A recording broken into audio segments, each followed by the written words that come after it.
Please welcome to the stage our next discussion, Schoolhouse Rock in the Big House, Education for Those Who Are Incarcerated, with Arthur Reiser and Congressman Lloyd Smucker. Thank you so much for having us here. I really appreciate it. So we have 30 minutes, and I was told they're going to pull me off stage at 30 minutes, so we're going to get right to it. Congressman, can you please tell us who you are and a little bit about your district that you represent? Sure. So thank you, Arthur, and I appreciate the opportunity to be here and spend a little time with all of you. So I'm Lloyd Smucker. In my third year in Congress, I represent PA 11, which is Lancaster and York counties. Sure. As I said, I've been there for the 3 years, serving the state senate. Prior to that, was a business owner prior to that. But a little fun fact, I'm one of only 2 members of Congress. You all know about Lancaster County, you know about the Amish. Well, I was born older Amish. My parents drove the buggies and all of that. And so I was the first in my family. I serve on the Ed and Labor Committee. I'm the vice chair of the committee, or the Republican chair, I should say, of the Committee on Higher Education and Workforce Development. And it's because, for me, I saw how important education was. I'm number 10 of 12 kids. I was the first in my family to go to high school. Amish education generally ends at 8th or 9th grade. And so I literally went to my parents with it. I knew that through learning I could learn to make a difference, learn how to live my own sort of American dream, if you will. Again, my parents didn't like the idea of going to high school. Eventually agreed. I went to a private school. I had to pay my own tuition and worked at night in order to do that. But it's really what helped me understand more about myself and understand, how I could achieve what I wanted to achieve and make a difference in the lives of others. I was fortunate. My parents, I was one of those who really was fortunate enough to have a great family, parents who were supportive and loving, parents who always talked about, not only making decisions for yourself, but also making a difference in your world. And maybe we can't change the entire world, but we can at least make a difference for another individual, or can make a difference for the people that we interact with on a daily basis. This is what my parents did. They were poor, didn't have much, but always willing to reach out and help others. So that's something I learned. It's one reason why I'm doing what I'm doing. But then that education is what gave me the tools to be able to do that. Yes, sir. I mean, your parents were prolific. 10, 12 kids. Yeah, I mean, they did their part, I would say. I have 3 of my own, so that's enough. So you're a conservative. You're a proud conservative. And as a conservative, I'm a conservative. I'm a federal prosecutor. I was a cop. I was a soldier. I mean, public safety has always been the tip of the spear for us. And I mean, I get it. I mean, the mantra is important. We have to be safe. Do you feel that there is a conflict with, let's be honest, other members of our ideology that sees this idea of criminal justice reform and education within the incarceration community and public safety? And what do you say to individuals that say there is a conflict there? Well, I mean, obviously, yes, we are a nation of the rule of law. We are interested in public safety, but we're also a nation that, no matter where you start in life, no matter where you are in life today, if you work hard, you learn, you make some good decisions, you can live your own American dream. And we in government should be willing to walk alongside people wherever that may be, wherever they are at this particular point in life. And we're about redemption and forgiveness and healing as well.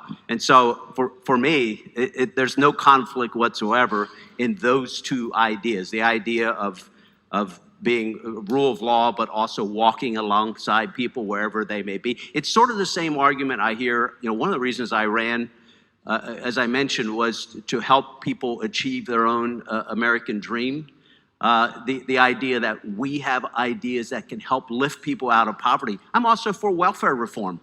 I think we need accountability, and people say those two things can't work together, but they can. We can, as conservatives, implement policies that are limited government, which I believe in, but also that help people, give them a hand up, help them achieve their own dreams. Yes, so I want to shift gears a little bit and talk about, I don't want to embarrass you, but I know that you were an advocate for the First Step Act, and you helped champion that. And just so the audience knows, throughout this conference, you are going to be able to interact with what I would say the true champions of the First Step Act. We have David Stefavian over there, Jesse Kelly, Van Jones is coming.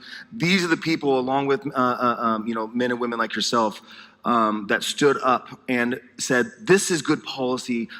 I'm going to do this." Why were you so convicted? I remember reading your name and saying, yes, that is a good Republican member of Congress who is fighting for what's right.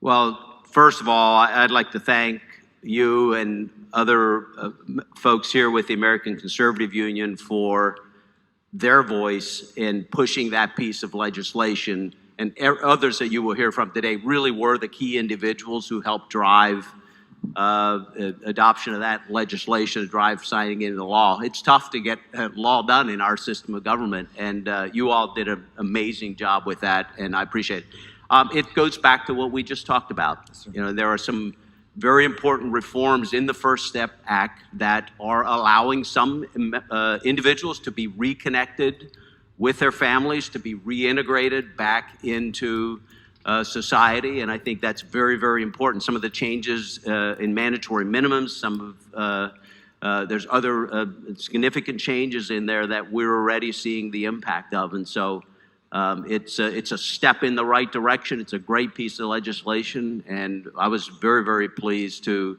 support it and see it signed into law. You led me right into my next question, which is, what is step two? I know that you're very interested in education within the American people, and that you don't advocate this idea that we disinherit individuals like the people sitting in this room because of mistakes that were made, that you still are entitled to that American dream. What do you feel about Pell reinstatement, and why do you think it's a good idea or a bad idea? So I don't know if folks understand what Pell is, but it's the idea of federal aid dollars that are available for higher education to be made available for programs within the prison system. And that had once been the case, was stopped, and now there's a push to reintegrate that and to reallow Pell Grants to be used for programs that may be available here. And it's very, very important. It's a piece of legislation that that has come through the committee that I am the Republican chair of. It was a part of a higher ed reauthorization bill that was passed out of committee recently, has bipartisan support in Congress, support within the administration. So I think this is a piece of legislation that gets done soon, I hope. But it's the idea that that education that made a difference in my life, certainly helped me understand who I was and how I could make a difference and achieve what I wanted to achieve. That education is every bit as important in these walls as anywhere else, and will provide the tools that are needed to reintegrate back into society. So I strongly support this, and again, appreciate your voice in this. Yes, sir. So another bill that you're a champion of is the Workforce Reentry Act. Can you? This is kind of a multi-part question. Can you explain what that is? And can you give us some inside baseball? Is it going to pass? Sure. Again, White House behind it? Yes.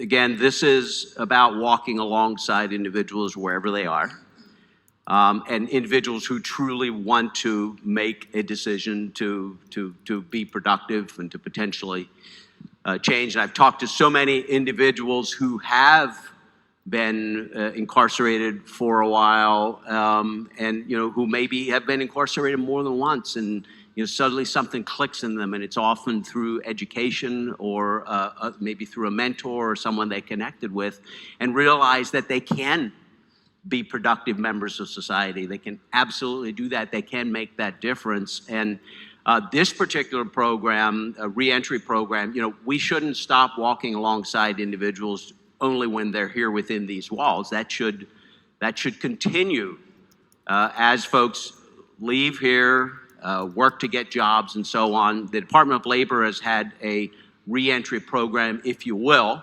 that is sort of a grant program to team with other organizations and states that are providing services for folks who have reentered back into society. That program has had only some effectiveness. In fact, a study done recently showed it didn't have a lot of impact. And so the bill that I just introduced would change that, would focus on workforce development, apprenticeship programs, would focus on evidence-based, on really organizations that have been getting results, and changes the requirement for grant programs to ensure that it is truly being effective. Yes, sir. So a couple more questions. I don't want them to play the music and yank us off stage, but everybody in this room is here because they care about criminal justice reform. What can we do? What can we be doing to help with these initiatives, to help individuals like yourself to scream from the mountaintops that we want a better, more fair? When Matt said we should be suspicious of government, I always say that limited government is the bedrock of conservatism, and I think that individuals in this room have felt the pain of a government, the power of government all too intimately. What can we do to be pushing good ideas over the line? I think every individual can be a voice. Certainly ACU has been, and I think the fact that we're here today, I'm not aware of any other time when a sort of a two-day seminar or series of meetings like this has been held in a facility like this. I think that is a powerful statement in and of itself, but continue to speak out as many individuals in this room have been. Building that public support for any piece of legislation is absolutely critical. So just continue to do what you do. Beat the drum. So my last question, I'm a son of Seattle, and the Seattle Seahawks are coming here on November 24th to play the Philadelphia Eagles. Would you be willing to commit right now to a bet with me? Sure. Beer or coffee at your leisure on who's going to win. You want beer or coffee? We have some great beer made right in my district. I'll do both. I could also bring you some good Amish whoopie pies. I'll do that. I don't even know what that is, but that sounds delicious. You know what a shoe fly pie is? No, sir. All right, I'm bringing you whoopie pies and a shoe fly. But what comes my way? I don't know, sir. I'm from Seattle. I can bring you a bag of coffee. I'll bring you Coffee's good. How about a Seattle Seahawks jersey that says number 12 fan on the back of it? There you go. All right, so we're going to move this conversation on, and we're going to start talking more focused about education and why education is so important to the themes that you've been hearing already throughout this. We just started, but the idea of human dignity, the idea of self-worth, the idea of second chances. So I'd like to invite Gerald Robinson and Scott Adams up to the stage to join us, and we're going to scoot over one. And the rest of our panel can come on up, and we'll get tracking.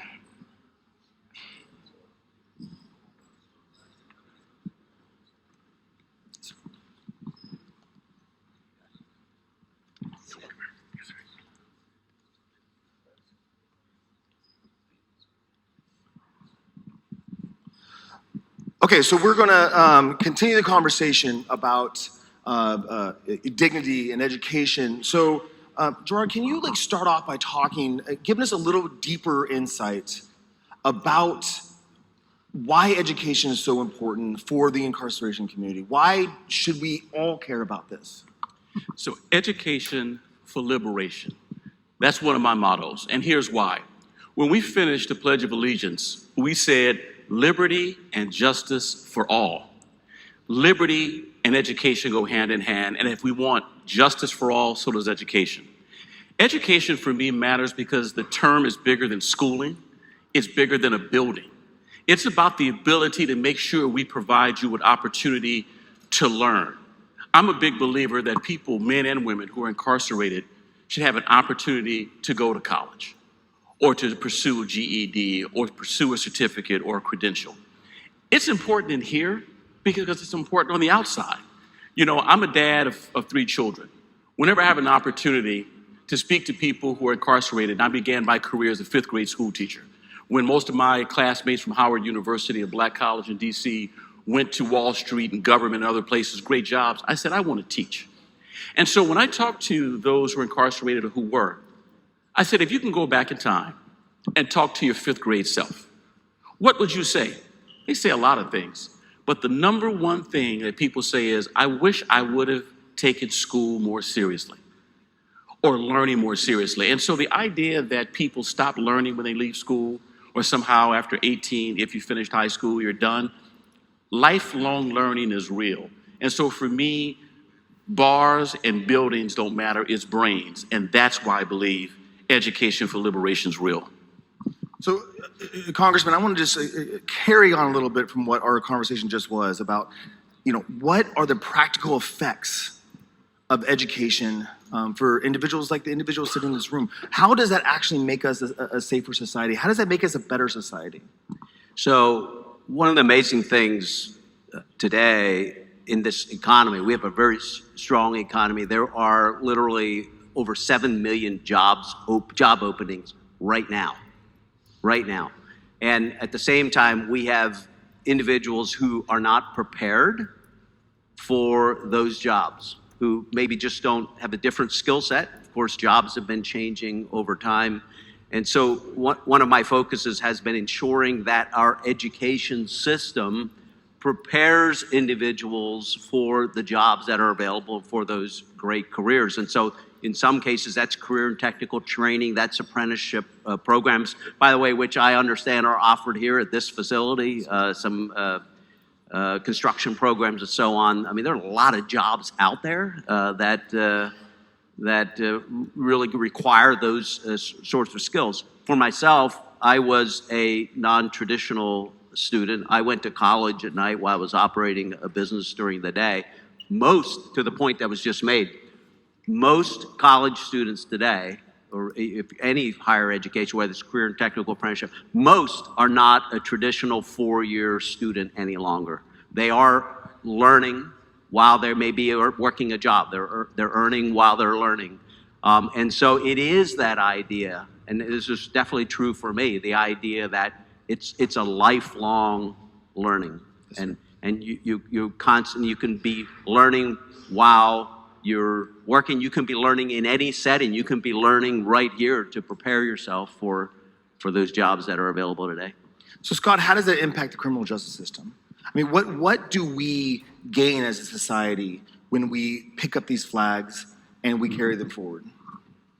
Well, I think what we do is we have to get more people into out of the prisons and into businesses. And speaking as a college educator, what we do is we encourage the inmates to think big, think high, aim high, and a reentry plan should not be leaving here and flipping burgers. What we want to do is we bring our business and entrepreneurship programs into the local prisons, and we believe that that's where the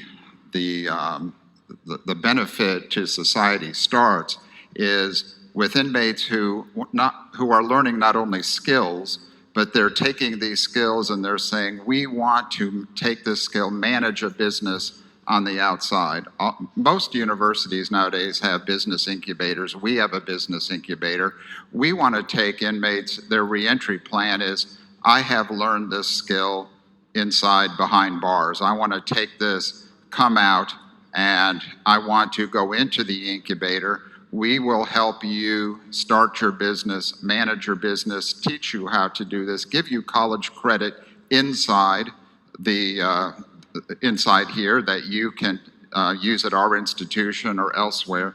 And we just challenge not only the education system to get involved and help this population become productive citizens outside, but we just challenge you inside to think about business, think about where you want to go, take the skills that you have, elevate your attitude to, I want to run a business, I want to hire people, I want people working for me, I want to be a business owner, and that's what we do. I mean, I know Marcus, I'm not sure, where's Marcus at? Raise your hand. So you're going to hear from Marcus, and you're going to hear firsthand of how that plays in real life and how his story has impacted thousands of other individuals to actually connect the dots between the things we've heard today. So I'm going to open this up to the panel. Anybody can kind of jump in. We hear about Pell reinstatement. We hear about different types of education. I guess the question I have is, for who? There's talk now about excluding different segments of this population. Is that a good idea? Is that a bad idea? And how should we be thinking about the who when it comes to education inside of prisons? So American presidents matter a lot to Pell Grants and conversations about criminal justice reform.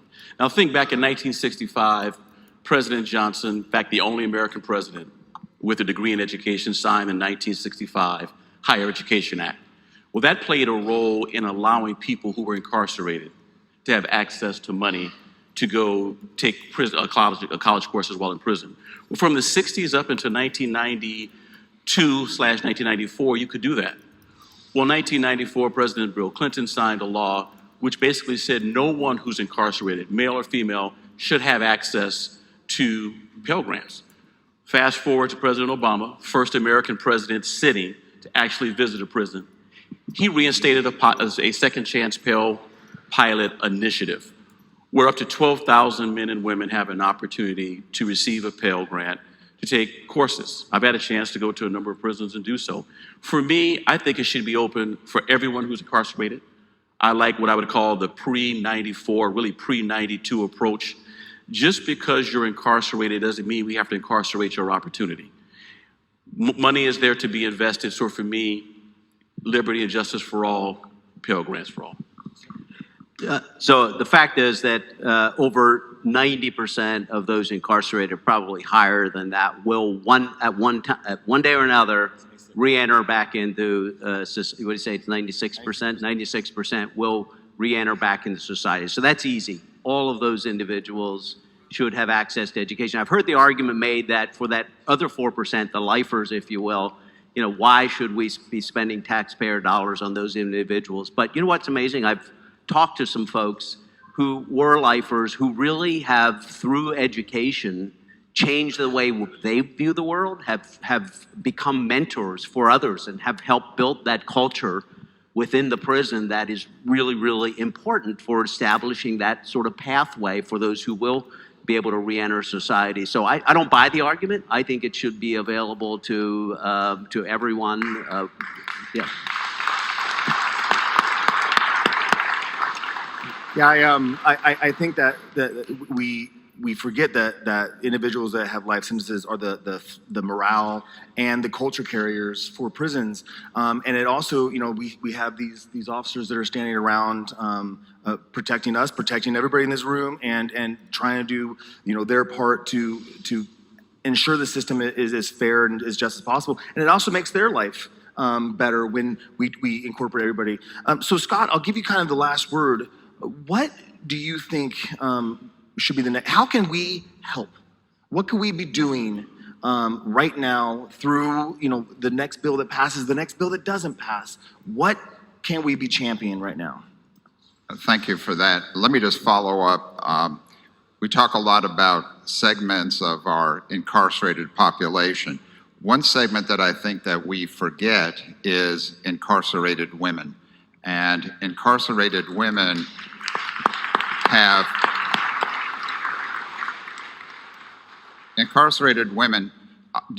may not get, in a number of situations, a number of institutions, the same type of vocational help. They don't get the same type of vocational training.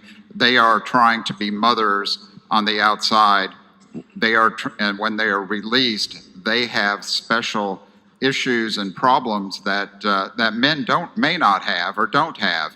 And I think we need to pay attention to our incarcerated women. And what I found in an entrepreneurial sense is that it's the women who are most interested in wanting to get out and do something, because the men have been given the opportunities inside and the women necessarily have not. But I think as we go forward, I think we do need to focus more on education. We need to bring and incentivize universities and educational institutions to bring courses into the prisons. This can be done online. People learn online. We can offer college credit inside. And again, I reject the notion that a reentry plan has to include going out and flipping burgers, that it can result in entrepreneurial opportunities. So let's focus on education, real education, and not just metalworking and just some vocational things that when you exit, you're working for somebody else. Let's make it so you leave here, you actually have opportunities to do like our friend back here and set up thriving businesses and employ people and make a difference in society. Thank you. Yes, sir. Well, thank you.